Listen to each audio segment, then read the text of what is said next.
Hi, listeners. Rebecca and I just wanted to share a message of gratitude to all of our listeners, to each and every one of you who listens to each episode, sends us comments of encouragement, offers to connect us with new guests for the podcast. We have been blown away by how this community to bring grief into the light has continued to evolve and form. So thank you. This is a passion project, and Rebecca and I are so certain that we are on the right path, and we are pouring our blood, sweat, and tears into it.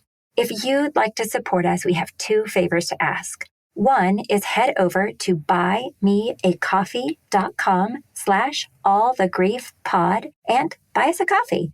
Each coffee will actually support production costs, which currently come right out of Rebecca and I's pocket. The other thing that you can help us with is to share your favorite episode with a friend or family member.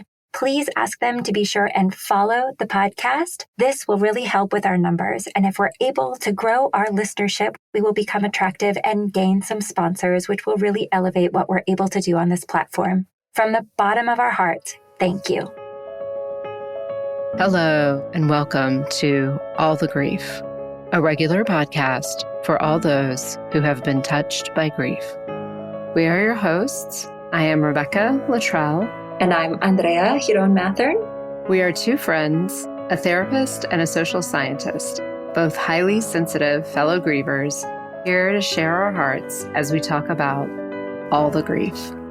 Good morning, Andrea. Good morning, Rebecca. How is your heart this morning? Right at this moment, it's feeling a little bit silly, but really grateful. We're doing a rare double record today, and I feel so grateful. One, you and I have been kind of messaging back and forth about this, but just this deep sense of like creating this space for people to talk about grief and all the different ways that grief shows up in our lives, and being able to do that together feels so right. And then the two women that we're able to talk to today is like just fills my soul. And we've had all these like silly technology problems that just make me feel a little like giddy. So my heart feels like bubbly and giddy in the midst of all these like potential problems. But how is your heart today? My heart is, really full. And similarly, as you were talking, it does feel like this week, especially feeling the certainty of the path that we're on and doing all this grief work. And I just, launched a group that I'm holding online. And I feel so clear that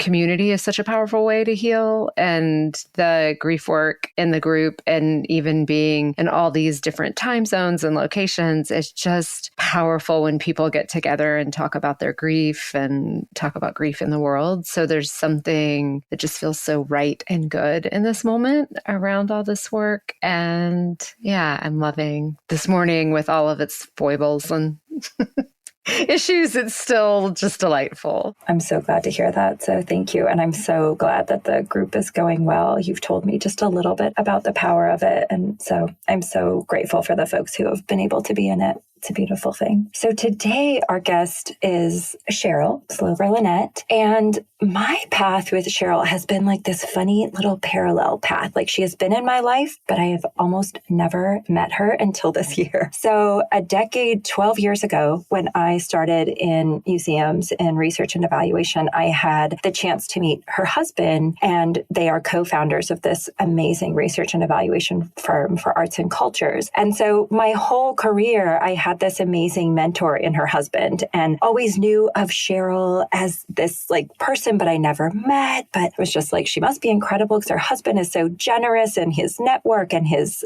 advice and ability to listen, and has just been this like wonderful professional guiding force, like so generous. I just feel like you don't find that very often. And our last conversation, I don't even know how we ended up on this, but I started to tell him about like, I've taken this really interesting side left, in my life with the podcast and looking at grief, and sort of after my dad's death, like just a sort of reexamination of who I was. And he was like, you have got to meet Cheryl.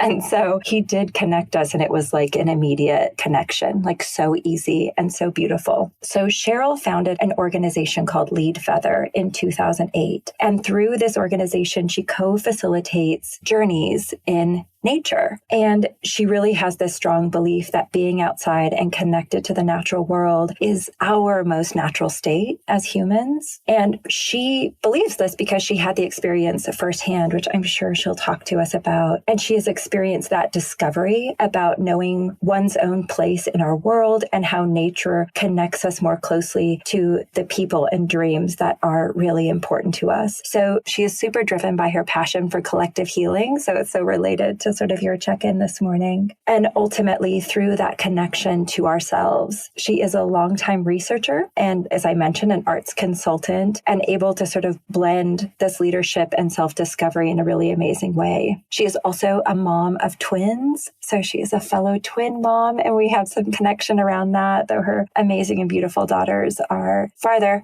than my 6-year-old, but we still share that connection. So I would love to welcome to our podcast, Cheryl. Thank you so much, Andrea. That's such a beautiful introduction. I'm so grateful to be here with both of you. And Rebecca, it's wonderful to meet you finally. Nice to meet you. Yes, welcome. Yes. So Cheryl, as we do, how is your heart this morning? My heart is also really full, and it's full of like gratitude and love, but also a lot of pain at the moment. I've had a tough week just with hard news that an early colleague of ours as an arts researcher passed away this week, and she was only in her mid-40s. And that's just so painful to, lose someone that you spent every day with for years, even if the connection we weren't still in touch. But yeah, it just like hits a core of the body and the heart. And I'm just holding space for a lot of other friends who are having some health challenges right now. And I'm having my own health challenge. I'm so used to like being able to get up and do whatever I want. And I've had like a month of headaches. And so I'm just having to really reevaluate what I can do. And that's a lot of grief. It's like letting go of, at least temporarily, it's probably not going to be forever, but just like giving me the space to not push myself to do everything. It feels like grief, even at the same time, I know it's the right thing to do. So anyway, I figured like being with you guys this week would be the perfect capper for my week of grief. Yes. So thank you. That is interesting how we are put into each other's path at the right moment. So I'm glad this is a good connection for such an intense week. So thank you for being here. I mentioned a little bit about, and you mentioned it, this colleague was part of your arts and culture consulting, but I'd love to hear what your journey was like to lead Feather. Yeah, thanks so much for asking. It's one of those that certainly made no sense at the time it was happening. So I was raising my twins. They were probably around the age of your boys now, young and energetic. And we were living in downtown Chicago and just felt like, okay, something's amiss here. Like this very strong calling to be in nature that I didn't know where it was coming from. And I'd always lived in cities and just always saw myself living, whether it was Chicago or somewhere else. But I started to follow that call to nature. And we started spending more of our vacations, family vacations, out at national parks. And at some point, maybe when I was in my mid-40s, I had the opportunity to go on a program that was on Isle Royale, which is the least visited national park in the system. It's on an island in the middle of Lake Superior that's super hard to get to. And I went with a friend who was organizing this kind of leadership program in nature, and it was going to be with some Ojibwa elders from northern Michigan. And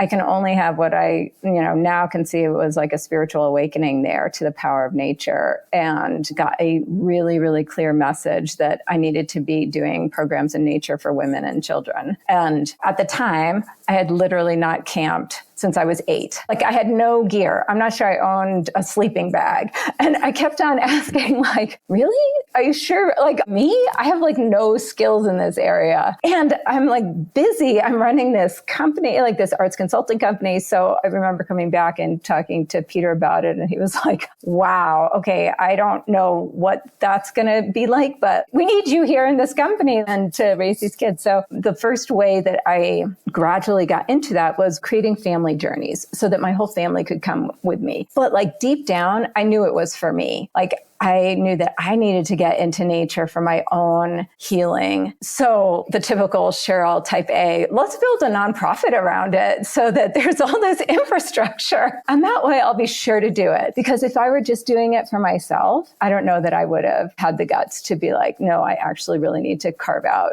time for myself in nature. So, it had all sorts of benefits of like getting our kids more comfortable in nature and loving it, and all the people who I've worked with. And, year after year, I would build on it and do a women's program. And probably about 5 years into it, I was partnering with a new partner because I'd moved out to Santa Fe, and his expertise was in helping people get out on wilderness solos. And so a wilderness solo, it's also called like a vision quest in Native American culture. And the wilderness solo is the idea of going out by yourself in the wilderness, either fasting or not fasting. It could be done either way, but really spending time in a single place just with yourself and the earth, and getting that deep connection to the earth that we most of the time don't get when we're in our daily lives, or even when we're out hiking. I don't know about you guys. I'm sure you both hike and, are out there. And like often when we're hiking, we're going someplace. It's not like we stop and we feel the tree leaves. I've learned to, but I used to be like very directed on my hiking. So the solo forces you to slow down, like, because you're literally not doing anything. The idea behind it is, in some traditions, you might even create a circle of stones and sit and sleep in the circle and not leave the circle for the entire time. So, I was listening to him kind of tell stories about that. And I remember at one point realizing that is the most terrifying thing I've ever heard in my life. Like, how do people do that? Why would anyone do it? That's validating. Right. That's validating. Right. Like, what about animals? What about people? What about rain? And I knew in that moment that I had to do it. So I was like, oh God, I hate this, but I'm going to do it. So I asked him if he would work with me to create a program, where we could invite other people, but that I could also be a participant and do my first solo, kind of half as collaborator and half as participant. And he was game with that. So I found, I don't always recommend this, but some people, they want to do a solo pretty close into the base camp. I was like, I'm going far. I don't want anybody to hear me. Like, the type A version of the if you're going to do it, I'm going to do it. I still was building a lot of skills. So I couldn't find like a flat place to put my tent. And I thought that it was a good spot. And in the end, it wasn't. But it was so profound to face my fears around that.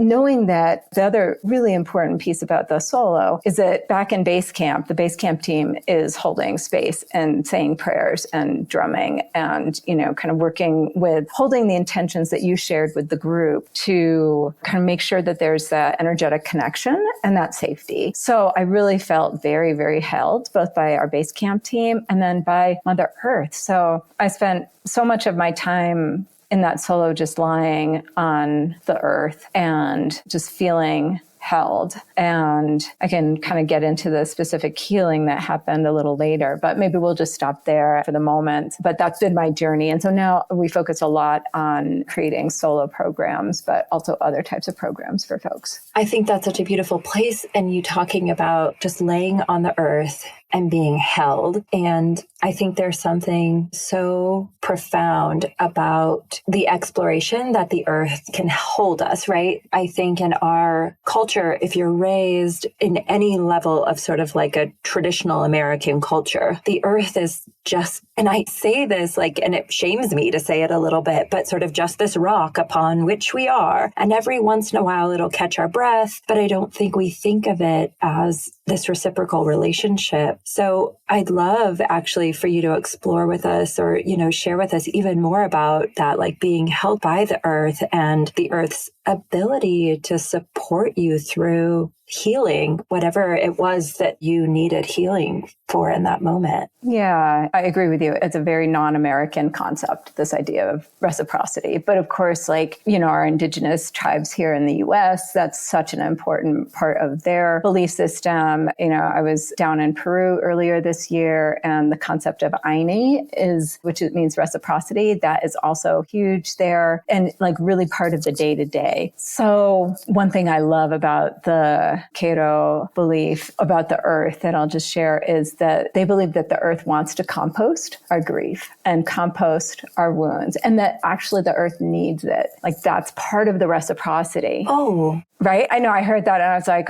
oh my goodness. Oh, beautiful. Like no wonder we all feel so good in nature. Yeah, because the earth wants us to kind of, leave our grief and our wounds and our tears. So for me, a big part of why I knew I had to do this solo was for healing from a sexual assault. And I felt that I had a lot of fear around being alone still that I hadn't really realized. I think part of that was like, living in the city, you're never alone and there's kind of always stuff going on. So when I could see that fear coming up with me in nature, I just really wanted to look at it because I knew that it was probably affecting other parts of me that I wasn't aware of yet. And even though I'd done plenty of therapy over the years, it wasn't in a somatic way. And I wouldn't have said that at the time. But like now I can look back at that and be like, oh, right. Yeah, that's what I needed. So the laying on the earth was, I think I was just really releasing that fear into it and just trusting. Like it was such a trusting feeling to be there. And I wasn't worried about animals. I was worried about hunters or like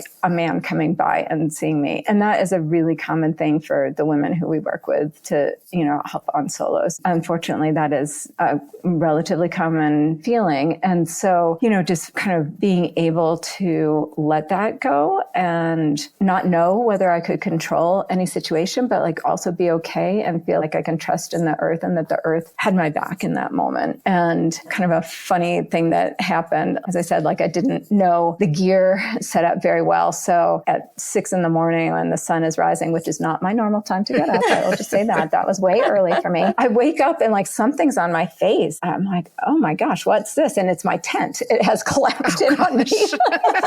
So it was a really big windstorm the night before and it was 25 degrees. And so I was really toasty warm. That was the other thing. That particular weekend, it got super cold, colder than we were anticipating. I finally got myself up and got out and fixed the tent. But in the moment, it almost felt like I was in this womb. Like the tent was blocking my eyes. And so I could feel the earth underneath me and hear the wind outside and feel the cold, but not see anything. So I just always try to trust that the right experience is happening at the right time. But that was what could have been kind of a scary experience for me, ended up feeling like being in a cocoon. And that was just what I needed to kind of feel that safety and protection that I hadn't felt earlier. And so, eventually I got up and tied the stakes down again, then got back into my sleeping bag. But it was like this liminal altered state of being in a protected cocoon for a while with the tent on my face, which again, you wouldn't ever say that would be an experience that you'd want to have, but it was really profoundly healing in that way. I love what you're sharing about your perspective. And I think it's such a powerful perspective. A lot of times it's saying to yourself, even just, what if? What if this is exactly what I need in this moment? Let me just lean into it. And especially, you were in a safe space. You weren't in, if someone's in a dangerous space or in a traumatic space, I don't think that those are places we can say, I'm sure this is for my benefit, but if it's when we're in a safe space, mostly, and something strange is happening or unexpected, to just be like, okay, maybe this is, what if I needed this? And what's coming up for me? It sounds like something you almost have a practice with where you could immediately feel like, oh, it's like being in the womb. I feel the earth holding me. I just love that so much. And I imagine that helps a lot on these journeys. I was like, what was it? A spider was on your face? I have so much anxiety. I was like, oh no, don't put anything on your face. That's hilarious. I'm sorry to have traumatized you in that small way. It's okay. I know there's a part of me that needs it too. And I've spoken a lot recently about the desire to really connect with nature. And it was interesting, even when Andrea was giving your intro and said, Cheryl believes we are nature. And I was like, that's not a belief. That's just a truth. But I think we're so disconnected. It almost has to start as remembering to believe that we are part of nature and we're meant to be more in the natural world and that it has so much healing to offer. That's so true, especially American belief that we are separate. It didn't start with our country. It goes back a long time, but it kind of feels to me like that's our original wound. that is causing so many problems is that we don't believe that anymore. And just being in nature, even if whatever our belief system is, being in nature, it like reduces our cortisol and it calms us down. Like there's all this research about the physicality of the experience, even for, 10, 15 minutes. It doesn't have to be for a long time. But then if one makes a practice of it, it does make a big difference. Yeah, it does. And I remember my first really easy experience of letting nature hold me. So when you're describing your whole experience, I'm like, oh God, I'm going to be within earshot of base camp. This would be my starting point. But when I was going through my divorce and it was just unexpected, so there was like this whole shock to my nervous system. And then I had so much grief and I was in my graduate school program at the time in therapy. So I was like, okay, I'm going to feel all of this. I'm going to let myself feel it. And it felt so huge. And I had a friend who was divorced, but she had been divorced years before me. She's like, I'm going to take you up here, up Canyon Road. And there's this place you can pull over. And I just used to sit on a rock and let the rock hold my pain. And it was right by Boulder Creek. So, the water felt analogous. And I did that every day. And I really got in touch with the way I was like, oh yeah, the earth can hold me. And like you're saying, like wants to hold me. I could feel it. And so it was such a profound experience. And now, I drive everyone to the rock. If they're like, oh, you have grief, let us go to this rock. That's such a gorgeous story. And especially developing a relationship with a place and a rock. One thing that I've noticed is that it's possible to develop that place and have the healing that you're doing on yourself, heal the earth in that spot. And that's one of the reasons that I'm just coming to understand this recently. But for, maybe 14 years, I've been doing programs out on the Navajo Nation. And I was born there. And so there was that draw for me to kind of go back to those early years that I had there. But in talking to some of the Dene elders on this last program we did last year, they helped me see how much healing we're doing with the land by doing our healing, our own personal healing. So kind of getting back to that idea of reciprocity that, in some ways, maybe the most important thing any of us can do is our own healing, because that ripples out and also ripples down into the earth. Do you know Martin Prechtel's work? Mm-hmm. So The Smell of Rain on Dust, his book. I love that book because, I love the title so much because it's the idea of, you think of dust, that's a drought area. There hasn't been rain in a long time. And then the rain falls and the smell of that. And really that this is a book about grief and letting your tears flow. And I've been thinking that a lot lately, that I'll probably get a little teary-eyed even saying it. Like now more than ever, the earth needs our tears and the world needs our tears. Beautiful. A couple of the things that come up for me too are, I had always wanted a house in the mountains, but being from Colorado, it was very logistical, oh, we should get a house in the mountains. Then I'm closer to skiing and I don't have to get on I-70 and all these other, hiking and whatever. And my husband never wanted one. He was like, no, then we'll spend all our time up there. But he grew up in Montana. And so he grew up with sort of big sky and a lot of outdoors. And we live in the city. And so we had kids and he suddenly was like, they need a place in nature.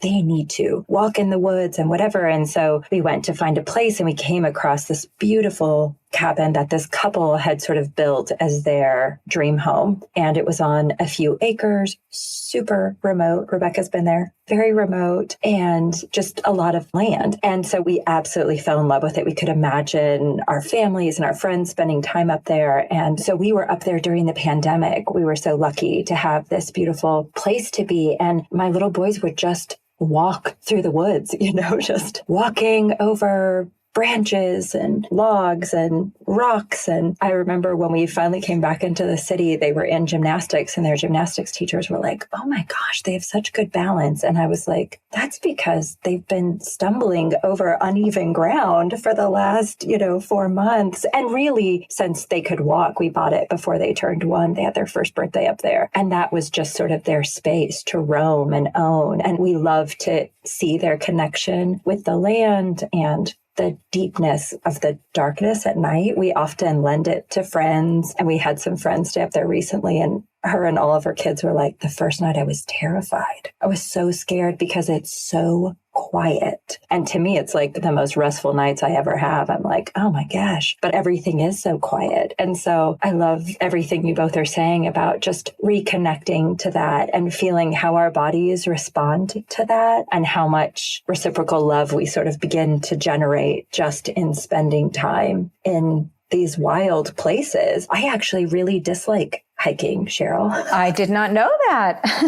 I don't like it. But what I don't like is it feels so driven. It feels so like we have a destination and we need to get there quickly and we hike up this path and come back. And I realized, because when I would spend time in the woods, like my dad would fish and then all of us kids would like go wandering into up rocks and down rocks. And we'd never had a destination. It was all about like discovery. And so my friends would be like, let's go on a hike. And I'm like, this feels so like I'm in a boot camp. I don't like this. But I love to walk around in nature. Like, I love it. So it's so interesting. Like, I don't like to be on a hiking path, but I love to walk in nature. And I realize like that is the reason why, like, it feels so driven when you're on a hike. And that's the part of it I don't like. No, that's a great point. And so many of us, hiking is the way into nature. And, there might be some fear about getting lost or fear of the quiet. Or it is interesting that in this conversation, fear has come up a lot.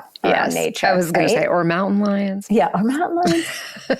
Snakes for me, but sure. But I think like our creativity is more engaged Snakes when we're not sure. on a trail, right? Like when we're just climbing and figuring out where we want to go next. And I don't know this for sure, but I would imagine creativity might be a good antidote for grief, not to try to get rid of the grief per se, but like the more options we have are more different ways of seeing things, lying down on our back and looking up at the trees from down below instead of kind of straight at the tree, just those literally different vantage points. I know for me has been like a helpful way for working with grief. Yeah, really a supportive way. When you bring up fear, I get curious because I imagine you also encounter this a lot, like you've talked about with, people doing a solo, I'm going to guess it's not if there's fear, it's what's the fear. And how do you encourage people to work with that fear? Because it feels important and analogous even in our grief, like we're afraid of things within our grief. Right. No, that's a great point. Yeah. And really interesting inquiry. I mean, I guess I want to say we start with breath work because, fear, like when it's in our bodies, it can stop us from breathing even. And so just like sitting across from the person and maybe like having them mirror our breath, and kind of slowing it down, taking deeper breaths rather than shallow breaths and, feeling them sitting on the earth, feeling themselves there, maybe even like putting your hands on the earth and feeling the earth and kind of how much we each are supported by the earth. And then starting to gently explore what it is and giving it space. So sometimes it might be something that comes up in base camp before the person goes out. And then, just encouraging them to take the time. Sometimes I think, at least for me, I know fears can come and I try to shut them down and I don't give them the time. Yeah, that's a hard, right? Like what kind of people are we that we want to go and spend time with our fears? But it's the way in. I don't know whose quote it is, but I heard something a few years ago that just said, lean into the fear. Like if you really want to make change, you have to lean in rather than pull back. And so, encouraging people to lean in because they have the spaciousness to do that. And also they know that they can come back to base camp at any time. It's kind of set up that it's very real. Even if you can see base camp from your solo spot, it is a very real experience to be there. And at the same time, it's safe. I think too, that piece around like spending time with your fear, that relates so much to me. And I'm not sure if this is resonating with you, Rebecca, too, around grief, right? Like there is also such a societal pressure to shut down grief, to be like, the responses that we hear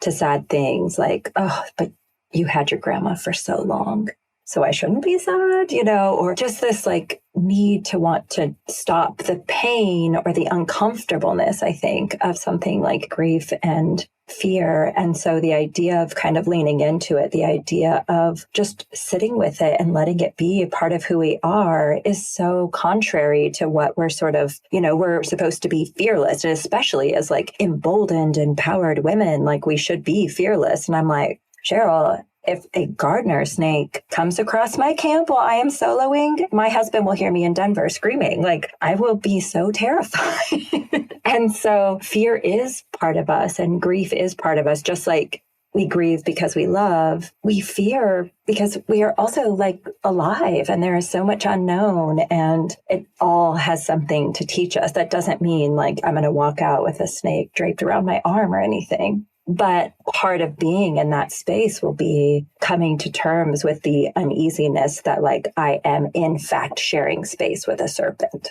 There's no way around it, whether I see it or not, So there's just something beautiful about the sort of integration of the fear as part of us, whether we overcome the fear or not, which feels like such an American thing and such of like even a feminist ideal, right? Like I overcame it, therefore I'm a better person on the other side, where I'm like, I can just come to peace with I have this fear and I sat with it for 24 hours amongst all the other things. And I'm still fearful on the other side.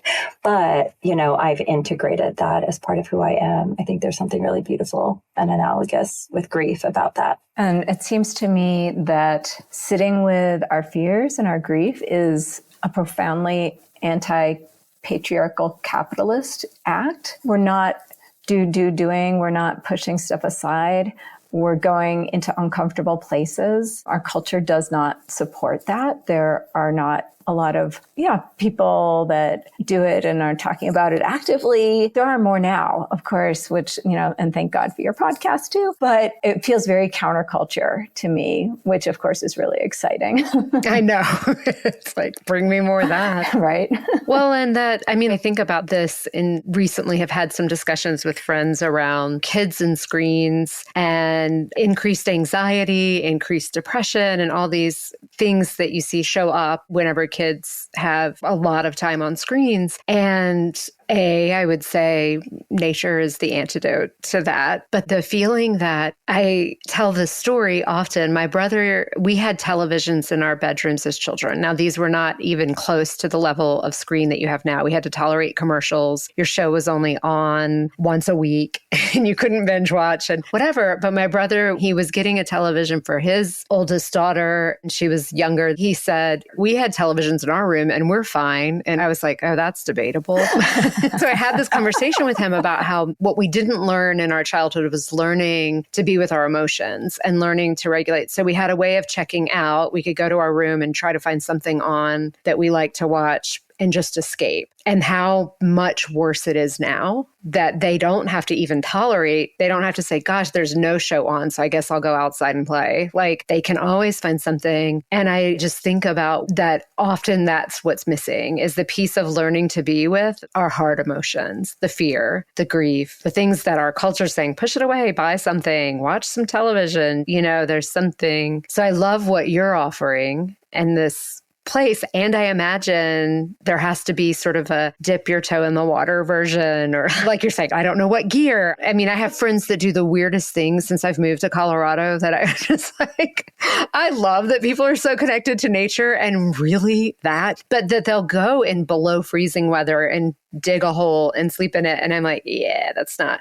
my version. I can barely camp, mostly because I'm also such a light sleeper. It's an absolute nightmare for me to try to sleep outside on the earth because it's not comfortable. And I recognize I've been unwilded. I am so domesticated. So what's the dip the toe in version? How do you work and, help people find that right fit when there's the desire to connect with nature and the fear? Absolutely. It's rare to find someone who's like, yeah, I don't hike, I don't camp, but I want to go do a 4-day solo. Like, that's not the norm. It's usually a lot of steps. We have, in addition to the programs that we're doing that have the solo, we do one that's at a cabin where people can sleep in a different bed where, there's windows that are open to the night sounds and that type of thing. And then, maybe we might do like 3-hour solo and we might do some hiking and spend some time at the river. And that's actually one of our most popular programs. We call it Heart Practices. And it's really about opening our hearts to nature and,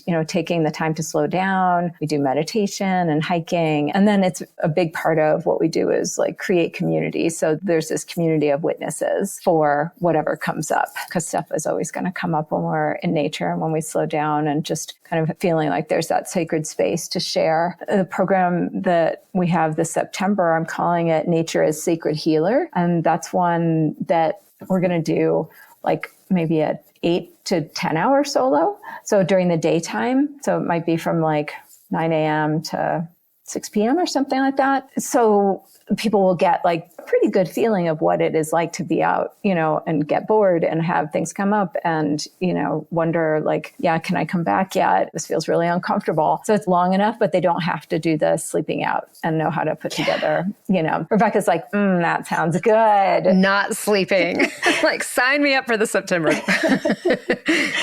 Perfect. The healing part is so important in my mind to like what our relationship with nature can be. And we're going to do before that solo day, we'll have like a day where we together are in nature and look at like, okay, well, how does nature work with wounds? Here's this river. What has this river experienced? Does the river get stopped up? What does the water do? How does it flow? And then we'll do a rebirthing ceremony at the end so that, there are things that we'll be able to leave behind and kind of come out a new person, quite literally, even though, of course, we're still ourselves, but in a new way. Yeah, having sort of shed something. It made me think about this funny moment, which is not in nature, but is sort of like the acceptance of that reciprocal relationship. And I don't know why it's making me think of this story, but we bought this new house. So we had sort of had this home that we thought was going to be our forever home. And then pandemic and everything kind of changed. And we found this house and we went through all these hoops. We bought it and it felt so like home, it was like, oh, this is meant to be our house. And then we move in and then it's like thousands of dollars of things just start breaking. I mean, where it's just like, wait, you have to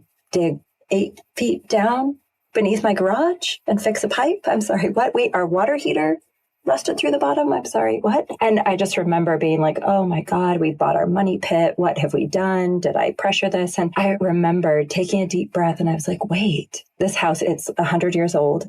And I was like, nobody took care of her. No one took care of her. And we're the family who is going to come in and we're going to take care of her and she's going to take care of us. And so I remember like I was walking the dog, crying, being like, oh my God, what have we gotten ourselves into? And I come back and I just remember being in the house and talking to her and being like, we're going to take care of you. I am so sorry you have been so neglected. And we are going to take care of you. And I now, like, when things come up, it's such a different relationship. And I think about that when you talk about the land and the earth and those reciprocal things that we forget, right? Of like, when we give anything, when we give love, we get love. We tell this story to our boys. There's this story about like buckets. And when you give to someone's bucket, by saying hi to them or including them or giving them a hug, your bucket fills up whether they give something back to you or not. And so even just by being connected to the land, by giving it life, we get life back. And there's something just so incredibly beautiful about that. Yeah, I really appreciate reciprocity more and more. Kind of the more I spend time with the land and the older I get, it just seems like it's one of the most important ways of being in this world, whether it's between humans or I love the story of you and your house, Andrea. That's really profound because you could have gone a different route and been like, oh, we're selling it. And now you're going to create this beautiful home for your family and for whoever moves in after you. And it's generational. Yeah. And just create something for the next 100 years or, and so thinking about doing that is so beautiful. And to kind of also go back to the earth holding our grief in that. And Rebecca sort of sitting on a rock and doing that as a daily practice and what you'll be doing with the group in the fall. I think about, I mentioned we were at our cabin during COVID, and that is when we found out that my dad passed away. And I was in therapy, but therapy was so different, right? During COVID. So I had this like somatic therapist that I'd never had before. And some days my husband would be like, what'd you do in therapy today? I'm like, I don't know. I laid on a table and she like held my feet and put a crystal on the back of my legs, but I feel great.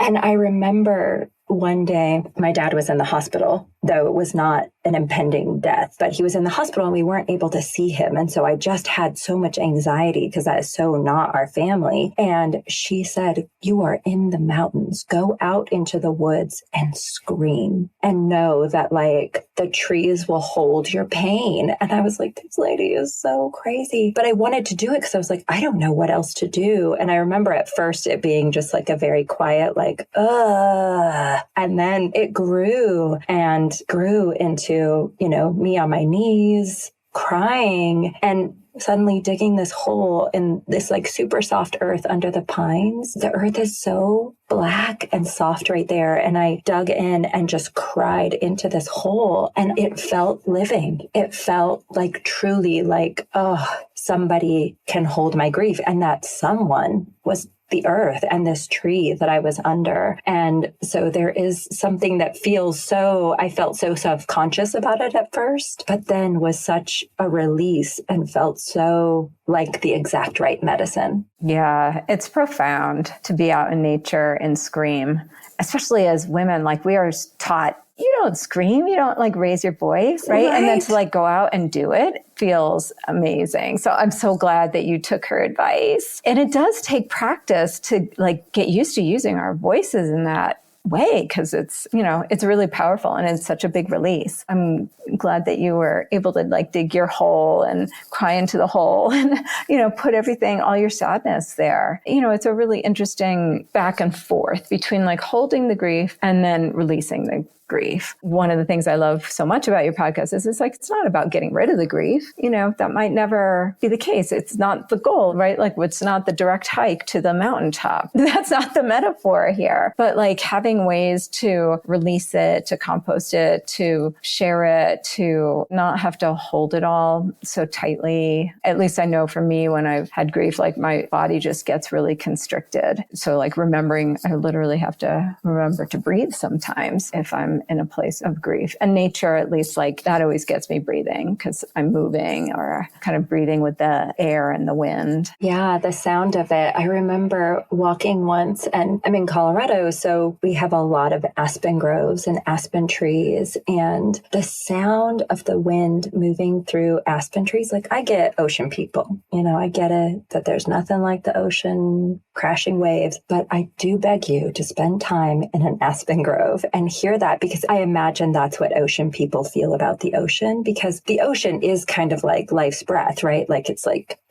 the gravitational pull of the moon, and there's something just so flowy and beautiful. And that is the same profound connectedness when I hear the wind in aspen trees. I'm like, oh, this is the earth breathing, and I can connect to this. And there's just something so delicate and beautiful about it. So yes, I think when we have trouble breathing, spending time in what we perceive as the quiet spaces in nature really are quite noisy.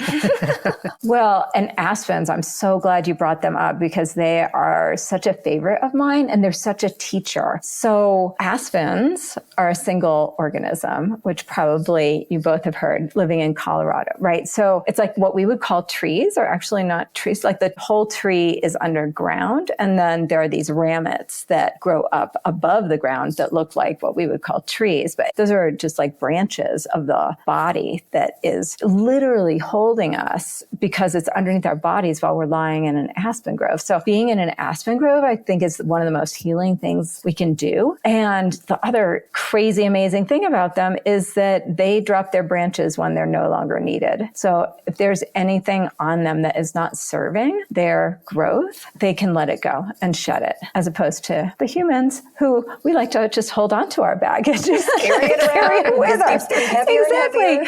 So like, nature is metaphor. I think the aspens are, one of the most powerful partners in that way. So thanks so much for bringing them in. Also, the other thing I love about them is they kind of weep. They heal themselves and they weep. So we have a lot outside of our cabin because that was like, for me, I remember we would go up to the mountains outside of Steamboat, and it was the first time I'd ever been in an aspen grove. And I was like, this is magical. Like, how have I never known about these things before? I mean, like with columbines growing in it, like it was like what people take pictures of and put postcards of about Colorado. And so I really wanted aspens. And so we'll see how like the elk will come by and rub their antlers against the aspen, and they just like carve these deep grooves into them. And then you see them seeping the sap. And I remember my little boys, when they first noticed this in this tiny little grove we have outside our door, and they were just like, Mommy, why is the tree crying? Like, look, who hurt the tree? And the tree's crying. And just watching then how the trees have grown over the past 6 years to sort of heal themselves and incorporate these beautiful scars into these white bark. It's really beautiful. They really are remarkably beautiful organisms. Yeah. And then you can still see the wounds, but the tree has done what it needed to do to heal them. And it had everything it needed inside to do the healing. It's so much of what we're talking about. I mean, this story, and then you were talking about Cheryl with observing the river and the ways that it finds its way as something stops it, and how analogy and metaphor are such powerful healers in this way that, yes, nature has so much to teach us if we just stop and observe and listen. And that reciprocal piece, I had a friend who did some work where he talked about prescription nature. They made a spoofy commercial about writing a prescription for nature, but he was saying, telling people, take care of the earth is not the thing that inspires people to take care of the earth. Getting people out into nature, when they are in nature, they suddenly develop a relationship with nature, and they couldn't imagine not taking care of it. And I love that piece around how that reconnection is there and available to us in an instant. Andrea and I have talked before, like even when you live in a city, you'll see like a flower growing in the middle of cement. And it's like, this is how much life wants to burst through. And it reminds me, and I think I've mentioned this before probably, but that Prechtel book, it's so connected. I mean, it's very much about grief, but it's also connected to nature and the natural world. And I had the same thought, Rebecca. I was like, my goodness, like if we can be in the natural world more and reconnect with that wonder more than the instant, right? I mean, just last night I was sending Rebecca a voice memo and I was like, have you seen this sunset? I mean, it just took my breath away. Like my neighbors were probably like, what is she doing outside? Just like, oh my God. But in that wonder, you can't help but want to preserve it, but you can't help for others to want to see this beautiful thing that you're seeing. And so in the connectedness of being outside and being in the natural world and deepening our own relationship with the earth, we therefore create our reverence for it and therefore our desire to want to caretake it and maintain that balance. And so I love what you're doing, Cheryl. I feel so connected to your path. Like I told my husband, I was like, Cheryl's who I'm going to be when I grow up. Like, I've been wondering, like, what has this crisis been leading me to? And then I'm like, oh, it's been leading me to Cheryl. Okay, I get it. And I feel such a sense of like pride and relief and like the sense of soothingness of, oh yeah, one day I'm going to call my husband from Albuquerque and be like, or Santa Fe, Toretto, we need to move here. It's official, just like you did. And so I just love the mission of reconnecting people in these really safe, contained, but wild ways to the natural world and therefore to ourselves and therefore to that unending circle of we are all part of this. And in reopening that gate, we recommit ourselves and redevote ourselves to the caretaking of the natural world to caretake ourselves. It's such a beautiful circle. And I'm reminded that eco-grief is going to probably become a bigger and bigger issue. It's obviously big right now, but the more connected we are to nature, I think that the more it'll help us and that we'll keep that reciprocity going. But that feels to me like a big part of working with eco-grief. I don't even know if it's something that can be healed just because it's going to have its own path with all of us. But the more grounded we are, the more we can help others as we're all doing and keep ourselves on a path of being aware and awake and not shutting down our hearts because it's big. Yeah, we've toyed with the idea. We tried to record an episode on climate grief and then we were like, we need like an expert. But this feeling of like, wow, it's so immense to really take on what it is to be on this planet that is having this lifespan thing that we're watching and participating in or not participating in. And everyone's participating in it. But I love, as you were just bringing that piece in, it was like this part got woven in my brain around the part you were saying initially about in the reciprocity, the offering of our grief. And I think that that feels so important too in the conversation around eco grief is just, can we start by offering our grief to the sadness that we feel about the things that go extinct? And that's really what I keep thinking is, wow, I bet the more we cry, it's an offering to the drought that is happening planetarily, and just wanting to bring our grief to this planet. Oh, I love that. Yeah, to say we see it, and we feel it deeply. Those of us that do feel it deeply. Right. Well, and getting pretty far out there, even for me, kind of with somatic therapy. Yes. At least what I've seen, like when I tell my body that I see something and I feel it, even if I'm going to override it because I have to go on a trip that I don't want to go on. If I can tell my body that I can see that it's not happy with my choice, but just recognize it, like I've got you and we'll do some self-care afterwards. I wonder if that will work with the earth, with eco grief, kind of just like being in communication of like, I see you and I know we're fucking it up, but like, you're not alone in this. And I'm giving you my tears as a way to be in reciprocity and to feel it together. We'll see. I may just go out and cry right now to see how it goes.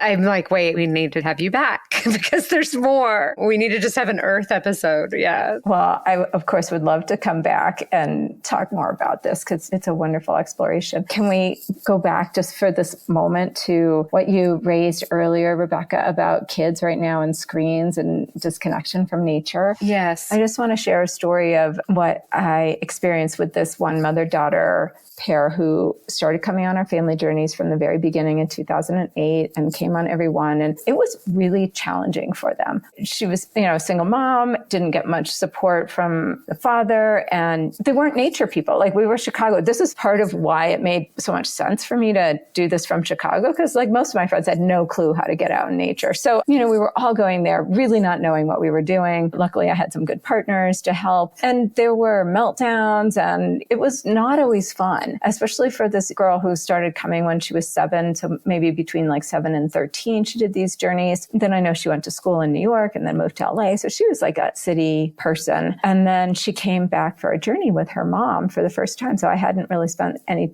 time with her, and she's 22 now. And it was in Canyon de Chelly, and she did a solo, and the solo was hard. And I was like, okay, how is this really sitting? And she said, well, I have to tell you, like the family journeys we did saved my life. Like I wouldn't have been able to get through without them. And I was just like, really? Like all that stuff, like even when it seemed like it wasn't fun and, you were falling out of the canoe or whatever the challenge was, or there were bugs or you weren't sleeping. Now looking back as a young woman, she can see how important nature was, even when it didn't feel like it in the moment. So I just think like, especially as parents raising kids right now, like the kids might not always want it, but I think they'll know kind of the benefit later on, and at least they'll have the tools. And now this young woman wants to like be part of base camp and help lead programs. And I'm like, oh, this is just like the sweetest thing, like to watch the progression of that and to see how nature stayed with her even the years when she was in New York and LA and these big urban areas. Yeah, I love that. That feels like a beautiful, just full circle moment for you to witness. And I'll testify that it's true that you just got to keep bringing them out in nature. My daughter I took a picture and put her quote on it. We were on one of our first hikes that she was more aware of. And she said, I'm just not a fan of, like hiking. And she's like, in flip-flops in a dress trying to hike. She laughs at it now. And she's just like, oh, that's so funny. I love hiking so much now. And we're never really, I'm not a destination-driven person. So I get mad at the people who are they're going really fast. Or when people are biking on a mountain path, I'm just like, are you here to be in nature? Or are you here to just do some stuff? And it just frustrates me. But it's like she's been on enough hikes, meandering, picking up things, making fairy gardens, doing things that now she doesn't relate to that younger self that was like not a fan of hiking. But if I had said, okay, then you don't have to do that, she would have just been like, great, because it's bad and wrong and I don't like hiking. And she just would have, about like me with camping. I'm like, why do people camp? This is terrible. That's right. Keep on trying for all the parents that are out there. We've all been there, or maybe not you, Andrea, because it sounds like your boys, maybe because like from the day they were born, they've just been like mountain kids. But yeah, it's not always like that, but it does really shift things in their system and give them maybe more comfort than when they become teenagers and definitely don't want to listen to us, or young adults and might be struggling a little bit, like for them to have that comfort that they can go into nature a little bit. It's really powerful. Also, just to round back to Rebecca talking about I'm super domesticated, it's so easy to do a couple things that switch course for us, for our kids, from discomfort to comfort, right? Like, oh, okay, well, we don't have to sleep in the tent. We can take a camper. Or, I mean, we do a great job. My kids spend tons of time in nature and they climb through the woods, but we come back into the cabin and sleep in beds. Like, I'm not going to lie. So I'm really excited about tent camping with them and doing that with them, because we haven't done it, because I also am like, ooh, I sleep so well in my bed. So there are still faults to it, but it's like we have so many creature comforts that it's so easy to move them from discomfort into comfort. Like, oh, you're bored in the car. All right, here, you can look at my phone. Or, oh, you don't like this, let me give you that to make it easier. And I think putting ourselves into spaces that force us to be with our discomfort is good. I think it's so necessary and it's so easy for us not to. So to continue to do that for ourselves and for each other and for others, Cheryl, I just am eternally grateful. I get to go on one of these journeys in the fall, and I am going to do a 24-hour solo, and I am like absolutely thrilled. I feel like it's the Brene Brown, like the hell yes. Like it was like, oh yeah, everything in my body says I'm doing this. And I told you, I'm scared of snakes. And I've been reading this book that's about journeys and wilderness solos, and there are some stories about snakes. I was like, oh my God. I really want the person who's just going to say, like, I promise you will not see a snake. I was like, great. I feel so much better. But no one is doing that. No one. They're like, yeah, that's a possibility. I'm like, wait. So I'm so excited that you're doing this. I'm so grateful that you've been so open about this. Like, I think I told you in one of our connection calls, you and your husband are unique beings in that you're so generous in your hearts, in your network, in your offerings, in your friendship and mentorship. Like, it's unfortunately not a super common thing to run into. And so I am forever grateful for both of you in such different areas of my life. I feel so grateful. So thank you for everything that you're doing. Thank you for coming on our podcast. Thank you for our budding friendship. We have so many things planned together. I'm so excited. Yes. Oh, thank you. That is really heartwarming for me, especially in this week where I'm kind of like, oh, how much can I do? Like, there's so much I want to do. And then just really also realizing like I have to make sure that I'm taking care of myself too, and being not just okay with that, but like having that be a really important part of my life, because it was not something that I was raised with. I was raised with having to carry others, and it's a hard habit to break, I'm finding. But I do love this work. I'm so excited that you're going to be in Canyon de Chelly with us in the fall, and that I get to have that experience with you. And Rebecca, maybe you and I get to do something as well. I know, definitely. That'll be super exciting. And so, yeah, it's such a gift to me too, to be a witness. I think witnessing is one of the things that we have lost in our society. And I remember one of your episodes where one of you were saying like, why can't we just wear black when we're grieving? Like that used to be so easy, and that people could witness it and, hold it with you. And so witnessing our pains and our joys together is really such an honor. That's so beautiful. Thank you so much. I don't know that there's a more beautiful sentence to end on. So yes, I am also sure that you will come back, and I already look forward to it. But as we close out this episode, as we do, just taking a moment to think about how we've been touching into our grief. I know yours has been really sort of, I think I've talked about it before, like grief is reaching out and touching me sometimes.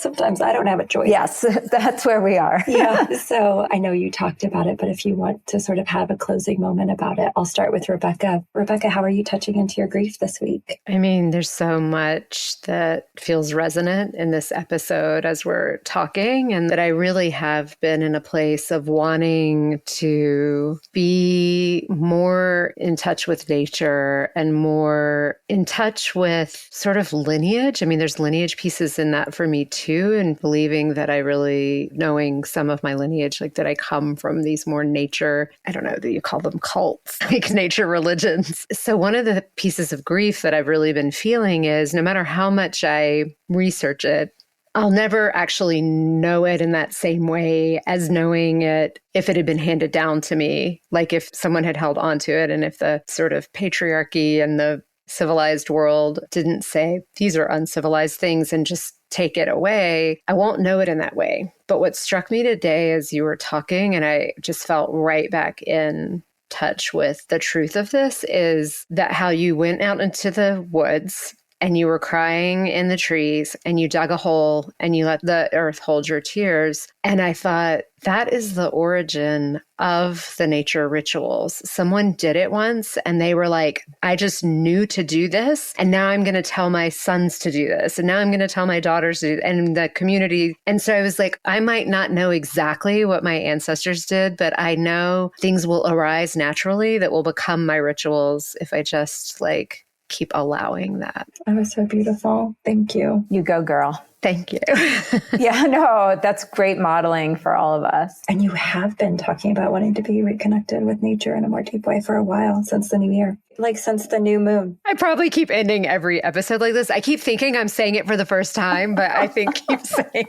It's just you and I talk a lot, so I don't think it was a podcast conversation. We do, yeah. Cheryl, I know grief has sort of been really, really present for you, but if there's something specific you've been doing to touch into that. Yeah, I've been actively crying and just really welcoming the tears and, just not trying to hold back in any way. And, I think for me, I'm going to really try to spend some concentrated time out in nature. I do hike, the main way that I get my exercise, but it is just really different than going and sitting for a few hours. So I'm definitely going to go and sit and cry. And that feels really, really good. That's so beautiful. For me, it's been coming up for me around family and sort of this realization for me that having lost two anchors in my familial life, my dad and my grandmother, that family is different now.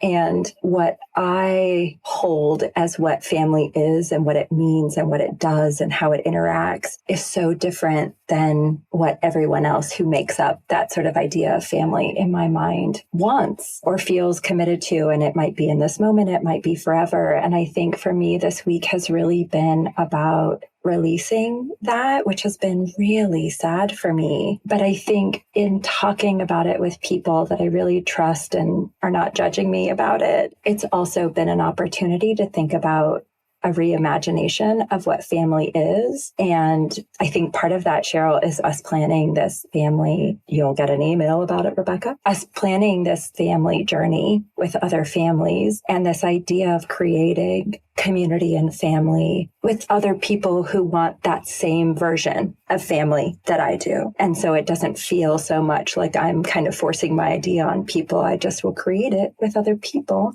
that want that same version of it, but in sort of letting go of one idea of it or one expectation of it. That part has been really hard and sad, but there is this other glimmer of like, and there's something else to be born here. And so I'm sort of in that twilight right now.